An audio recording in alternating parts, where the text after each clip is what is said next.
Okay, hello everyone. Welcome to Coffee and Donuts. A little bit in a different environment. We're in a different environment. We're here in the church, actually, and it seems different. This is Jason. I don't know how many of you know Jason Swagger. So, Jason has been. What have you been doing for us, even during this time with masses and things? The video to help out with the technology, the audio to help get the mass out. Yes, very good. So Jason's been a huge help, and he's been doing that, the technology here in the parish for years, actually.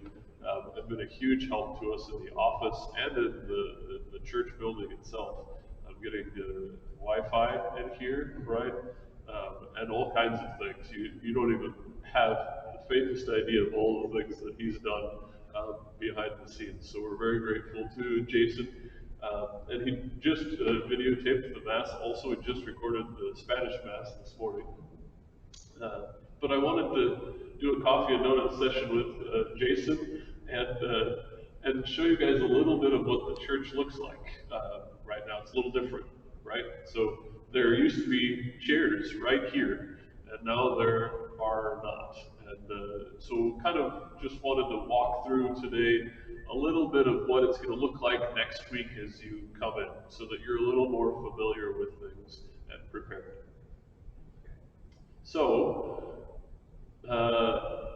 when you turn over that way, Jason, what do you see over there?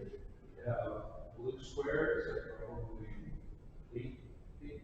Mark that. They're 6 by 6 even. Okay. So 6 by 6 with 6 feet in between the squares also.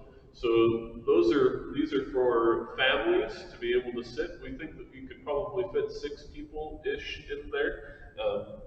3 in the front row, 3 in the back, and I've seen even more than that with the little ones. So it works pretty well for when we've had daily masses in here. And then what else do you have? What do we have over there on the floor, which the people can't see?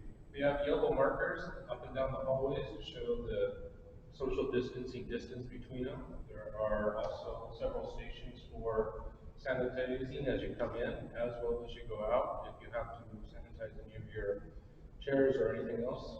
Yep, very good. So this side of the church, we have yellow crosses, and that's for going out, right? So this side is for going out, and those doors also on this side of the church, you can go out those doors or out the back door as well. So those sides are for exiting the church. This side is for coming into the church, and we'll have a table at the back entrance and then 2 tables at the front entrance to greet people as they come in next Sunday. So then you'll come in those same doors on the side of the baptismal font, which is behind where the camera is. You can't see it right now, right? But these blue squares then mark out spaces where people can be inside of those. You stay in your box, basically, right?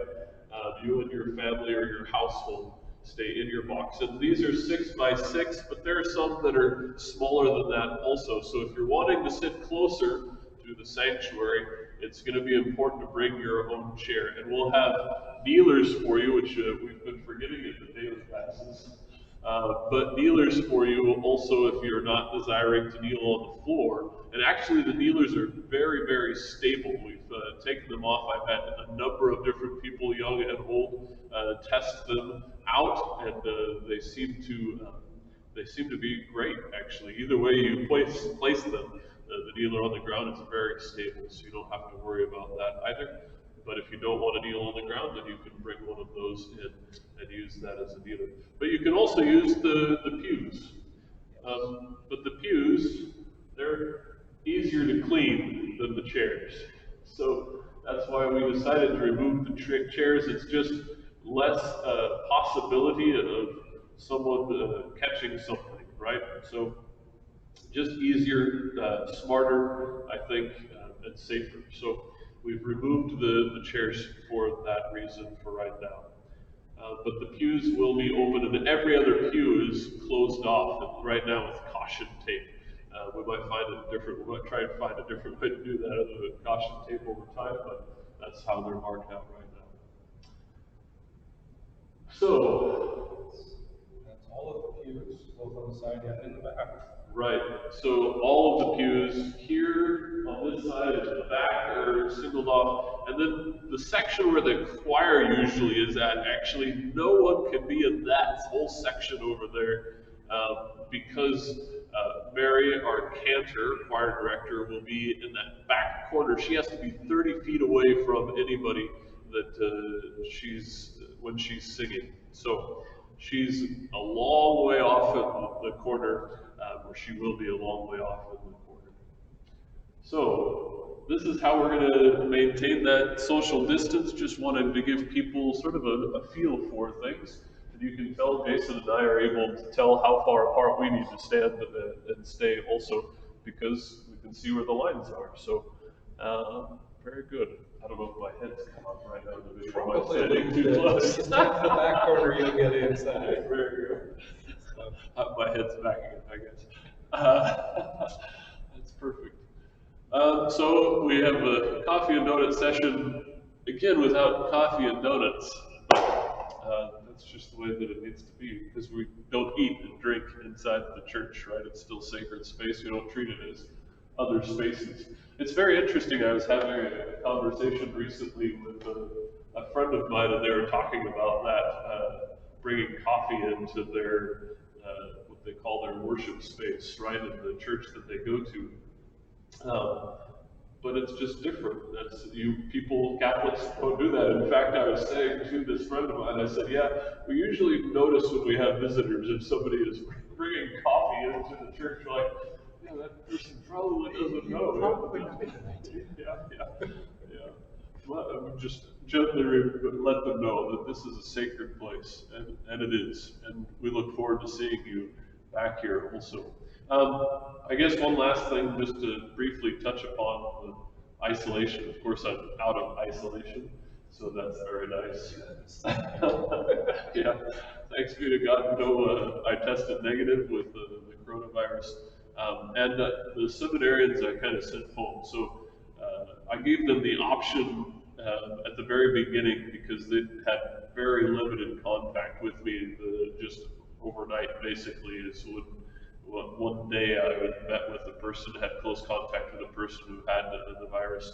The next morning, their family member, super early in the morning, thanks be to God, came in and said, hey, listen, this person's tested positive, and so you probably need to get tested. They didn't even say that, but just wanted to let me know. And so that's what started all of that self-isolation and waiting for the test results. One of the seminarians, I gave them the option though to go home and self-isolate with their families. And one of them chose to do that. Mark chose to do that, and Joseph didn't want to put his dad at risk either.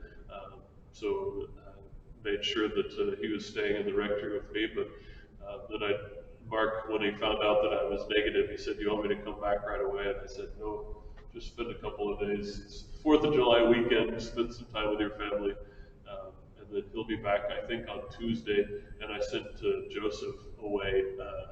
I didn't send him away. I let him know that he could go away. He could take some time. He had been self-isolated, so I let him know he could take some time and go spend it with his family. So I think he'll be back later in the week also. So, and grateful also the person who who tested positive, that I had that close encounter with in particular, still has no symptoms either. So we're thankful for that also. Praying for one other person that we know in the parish that I know of. I don't know if there are others.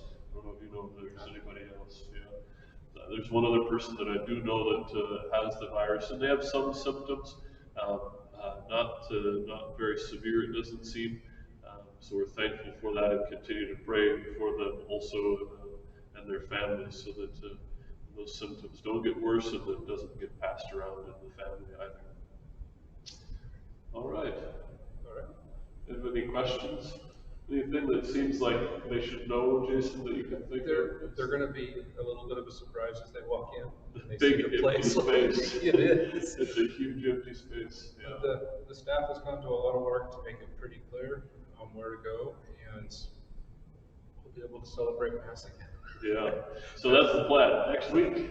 Or as much as we can. If this works out, please let it be so. Yeah, so the plan is next weekend, masses return to normal times, 5 p.m. And then 8, 10, and noon, right? And we can have up to 200 people at each of those masses. So I look forward to seeing you next week, and smiles on your faces after hopefully having a relaxing 4th of July weekend. Hopefully you got to see some friends and some family even during this time on this 4th of July weekend and celebration.